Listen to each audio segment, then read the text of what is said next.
علماء کرام فرماتے ہیں ایمان کی حفاظت کا ایک ذریعہ کسی مرشد کامل سے مرید ہونا بھی ہے، اور قرآن سے دلیل پیش کرتے ہیں یوم ندعو کل اناس بامامہم، صدقے جاؤں میرے بھائی یہ سورہ بنی اسرائیل میں یہ جو آیت ہے کہ قیامت والے دن ہر شخص کو اس کے امام کے ساتھ بلایا جائے گا، تو قرآن جن کو امام کہہ رہا ہے پھر انہی اماموں کے ساتھ بلایا جائے گا نا۔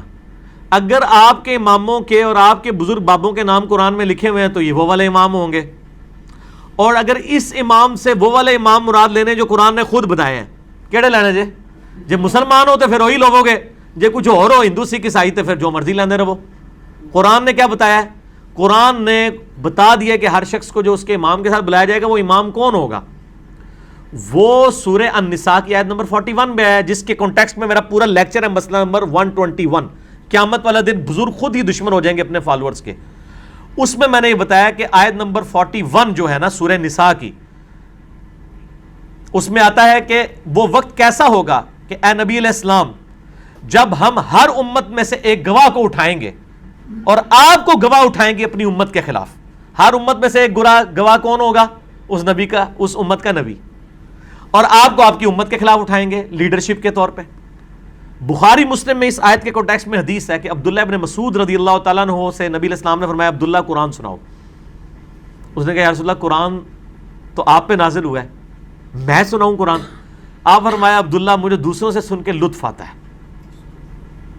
تو عبداللہ ابن مسعود کہتے ہیں میں نے سورہ نساء کی تلاوت شروع کی، اور تلاوت کرتے کرتے کرتے جب میں ان آیات کے اوپر پہنچا، سورہ نساء کی آیت نمبر 41 کے اوپر، آپ ذرا امیجن کریں نا جن ہستی پہ یہ آیت نازل ہوئی ہے ان کے لیے کتنے بڑا امتحان ہے۔ امت تو کہہ رہی ہے کہ جی جو کچھ بھی ہے تیرے محبوب کی امت سے ہے، اور محبوب کو اس اعتبار سے کتنی فکر ہے امت کی کہ ان کو پتہ ہی نہیں ہے کہ میں نے تو شکایت لگانی پڑ جانی ہے۔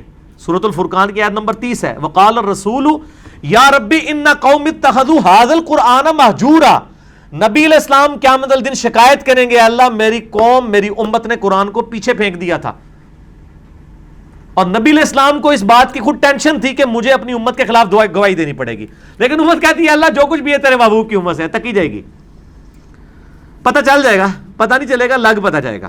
یہ آیت سورہ نساء کی آیت نمبر 41، اعوذ باللہ من الشیطان الرجیم۔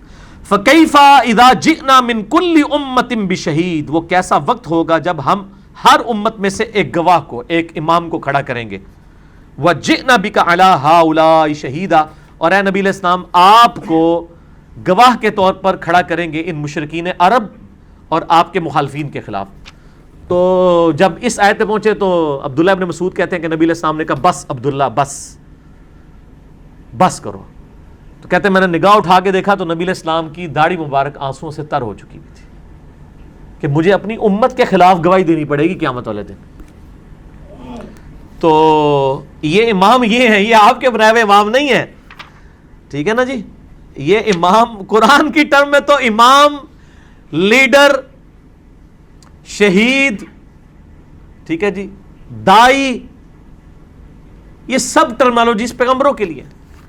سورہ الزمر کے آخری رکوع میں پڑھ کے دیکھیں نا، جب دوزخی دوزخ میں جائیں گے نا تو فرشتوں سے پوچھے گا اور تمہارے اندر کوئی پیغمبر نہیں آیا تھا ڈر سنانے والا، کوئی رسول؟ وہ یہ نہیں پوچھیں گے کہ کوئی امام نہیں سی کہ جی تجھ تقلید کر لیندے۔ فرشتوں کو تو پتہ ہی نہیں ہے۔ یہ اسی طریقے سے جیسے سورہ یونس میں ہے کہ اللہ تعالیٰ فرماتا ہے کہ تم اللہ کے مقابلے پہ وہ ہستیاں گھاڑ رہے ہو جو اللہ کے علم میں نہیں ہے زمین و آسمان کے اندر۔ دیکھو کس لیول تک جا کے بات کی ہے۔ اللہ فرماتا ہے میرے علم میں کوئی ایسی بات نہیں ہے۔ یہ اللہ جب یہ بات کر رہا ہے تو آپ سمجھیں کہ یہ 11,000 وولٹ کا جھٹکا دیا جا رہا ہے اگلے بندے کو کہ اللہ تو بندے کیڑی گل پہ کر دو۔ اللہ کہہ رہا ہے میرے علم میں تو کوئی ایسی ہستی نہیں زمین و آسمان میں جس کو میں نے اپنا نائب بنایا ہو۔ اور اسی طریقے سے ہونا ہے کہ اللہ نے قیامت دن کو یہ بھی کہنا ہے کہ میرے علم میں تو کوئی ایسا امام نہیں تھا کہ میں نے تو جو رسولوں کو بھیجا تھا امام بنا کے تجھے اپنے بنا لے سن۔ وہ امام تو سارے ہیں، وہ تو آپ کا امام مسجد بھی امام ہے، وہ تو سارے ائمہ فقہ کے حدیث کے امام ہیں۔ ان کی آپ یعنی تعلیمات سے فائدہ اٹھائیں گے، نہ کہ یہ کہ آپ ان کو پروفٹ کے درجے کے اوپر فائز کر دیں گے۔ سورہ الاعراف کی شروع کی آیات آپ پڑھ کے دیکھیں، اس میں آپ کو مزید کلیئر ہو جائے گا۔ سورۃ الاعراف کے بالکل سٹارٹ کے اندر اللہ تعالیٰ نے اس حوالے سے انبیاء کا منصب جو ہے نا وہ بیان کیا ہے۔ اعوذ باللہ من الشیطان الرجیم، بسم اللہ الرحمن الرحیم۔ آیت نمبر 7 میں وَلَنَقُصَّنَّ عَلَيْهِمْ بِعِلْمٍ، نہیں آیت نمبر 6، فَلَنَسْأَلَنَّ الَّذِينَ أُرْسِلَ إِلَيْهِمْ، ہم ضرور پوچھیں گے ان لوگوں سے جن کی طرف ہم نے رسولوں کو بھیجا کہ بھئی رسولوں نے پیغام پہنچایا کہ نہیں. وَلَنَسْأَلَنَّ الْمُرْسَلِينَ، اور ہم رسولوں سے بھی پوچھیں گے بھئی تم نے پیغام میرا پہنچایا کہ نہیں. رسولوں کو بھی پوچھا جائے گا کہ آپ نے کام کیا ہے کہ نہیں، اور جن کی طرف آئے ان کو بھی پوچھا جائے گا کہ ہاں بھی رسولوں نے پیغام پہنچا. اسی لیے تو بخاری مسلم کی حدیث ہے نا، یوم النہر کا خطبہ، آپ علیہ السلام نے کیا کہا، اوہ میں نے لوگوں اللہ کا پیغام تم تک پہنچا دیا.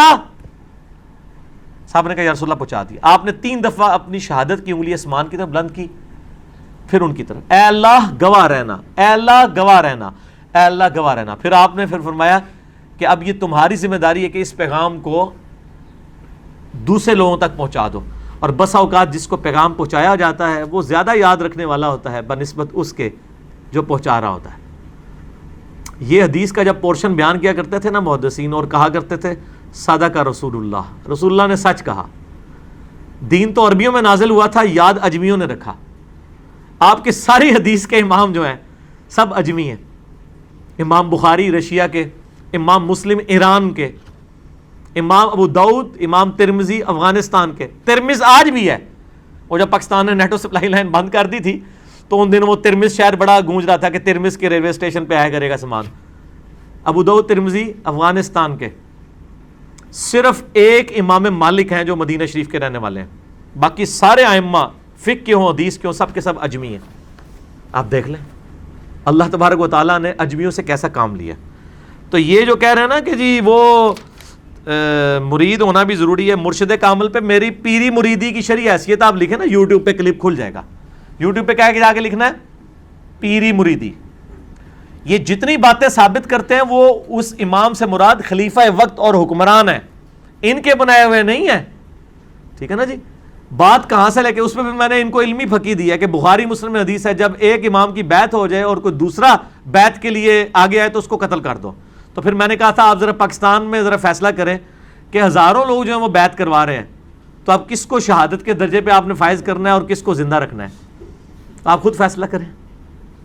کیونکہ آپ نے حدیثیں تو وہی لی ہوئی ہیں نا امام والی جو حکمران کے بارے میں، اور اس سے آپ پیری مریدی کا سسٹم ثابت کر رہے ہیں، تو پھر پورا فٹ کریں نا. میٹھا میٹھا ہپ ہپ تے کوڑا کوڑا تھو تھو، ایسا نہیں ہونا چاہیے.